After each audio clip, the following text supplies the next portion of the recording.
BRS వైసీపీల పరిస్థితి ఒకేలా మారిందా? ఆ రెండు పార్టీల ఆవిర్భావం వెనుక బలమైన కారణాలు, బలహీనమైన నిజాలు ఉన్నాయా? టీడీపీలో మంత్రి పదవి దక్కి ఉంటే కేసీఆర్ టీఆర్ఎస్ ఏర్పాటు చేసేవాడా?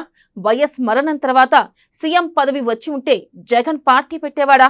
పదవుల పునాదులపై ఆ రెండు పురుడు పోసుకుని సెంటిమెంట్ అస్త్రాన్ని ప్రయోగిస్తున్నాయా? ఇప్పుడు అదే సెంటిమెంట్ షర్మిల, కవిత రూపంలో ఆ రెండు పార్టీలను వెంటాడుతున్నాయా?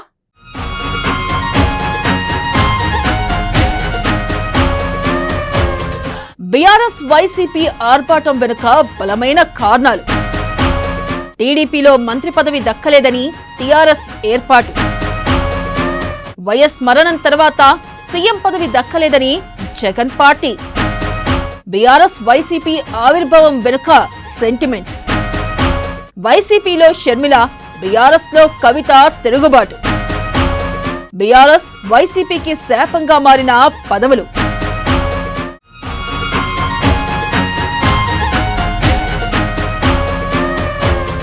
ఏపీలో వైఎస్ఆర్, తెలంగాణలో బీఆర్ఎస్ రెండు పార్టీలు ప్రస్తుతం గడ్డు కాలాన్ని ఎదుర్కొంటున్నాయి. ఆ పార్టీల పుట్టుక వెనుక బయటకు కనిపించే కారణం ఒకటైతే అసలు అంతర్గతంగా వినిపించే వాస్తవం మరొకటి అనేది పొలిటికల్ సర్కిల్స్ లో వినిపించే మాట. అయితే ముందుగా తెలంగాణలోని బీఆర్ఎస్ విషయానికి వస్తే, ఆ పార్టీ అధినేత కేసీఆర్ టీడీపీలో రాజకీయ అరంగేట్రం చేసి అక్కడ మంత్రి పదవి దక్కలేదనే అక్కసుతో టీఆర్ఎస్ పేరుతో ఒక రాజకీయ పార్టీకి జీవం పోశారు. అయితే ఇక్కడ టీఆర్ఎస్ పుట్టుకకు బయటకు కనిపించే కారణం ప్రత్యేక తెలంగాణ కాక టీడీపీలో కేసీఆర్ కు మంత్రి పదవి దక్కకపోవడమే అసలు వాస్తవం అనేది అంతర్గత టాక్.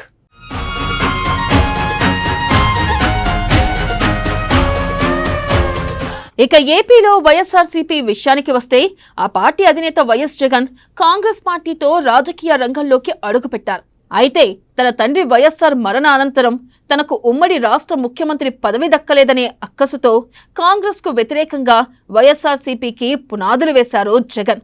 అయితే వైఎస్ఆర్ కు కాంగ్రెస్ పార్టీ చేసిన ద్రోహంకు ప్రతీకారమే వైసీపీ ఆవిర్భావం అనేది ఇక్కడ బయటకు కనిపించే కారణం.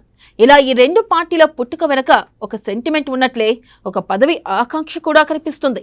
అయితే వైసీపీకి వైఎస్ఆర్ అనే వ్యక్తి సెంటిమెంట్ పునాదులు తవ్వితే, బీఆర్ఎస్ కు ప్రత్యేక తెలంగాణ అనే ప్రాంతీయ సెంటిమెంట్ అస్త్రంగా మారింది.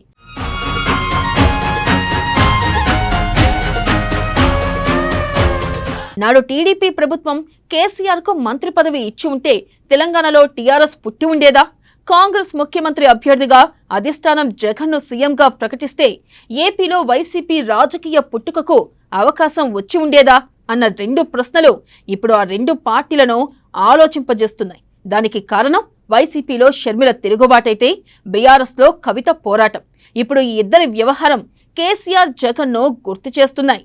అటు 10 ఏళ్ల బీఆర్ఎస్ ప్రభుత్వంలో కేటీఆర్ కు మాదిరి కవితకు కూడా ఒక మంత్రి పదవి ఇచ్చి ఉంటే ఇప్పుడు బీఆర్ఎస్ లో ఈ అంతర్గత యుద్ధానికి చోటు ఉండేదా? అలాగే అటు వైసీపీ 5 ఏళ్ల అధికారంలో షర్మిల కష్టానికి సరైన గుర్తింపు, గౌరవం దక్కి ఉంటే జగన్ అందుకు ముందుకొస్తే ఇప్పుడు షర్మిల వ్యవహారంలో వైసీపీ ఇలా వెనక్కి తగ్గాల్సిన పరిస్థితి ఏర్పడేదా అనే ఈ రెండు ప్రశ్నలు ఈ ఇద్దరి నాయకుల అభిమానులను తొలిచేస్తున్నాయి.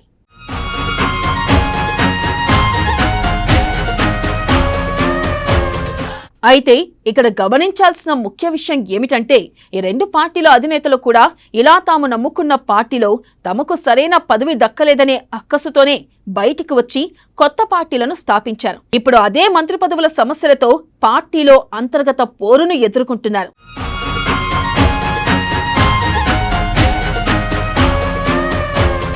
బీఆర్ఎస్ వైసీపీ రెండు పార్టీల ఆవిర్భావానికి పదవులే పునాదులు వేస్తే, ఇప్పుడు ఆ పదవులే శాపలుగా మారి పార్టీ పునాదులను కదుపుతున్నాయి. ఇప్పటికే వైసీపీ షర్మిల రూపంలో భారీ మూల్యం చెల్లించుకుంది. ఇక ఇప్పుడు బీఆర్ఎస్ కు కవిత గండం వెంటాడుతుంది. అయితే ఇక్కడ వైసీపీకి వ్యతిరేకంగా స్థాపించిన షర్మిల రాజకీయ పార్టీ కాంగ్రెస్ లో విలీనం కాగా, బీఆర్ఎస్ కు ప్రత్యామ్నాయంగా కవిత జాగృతి ఏ గూటికి చేరనుందో చూడాలి.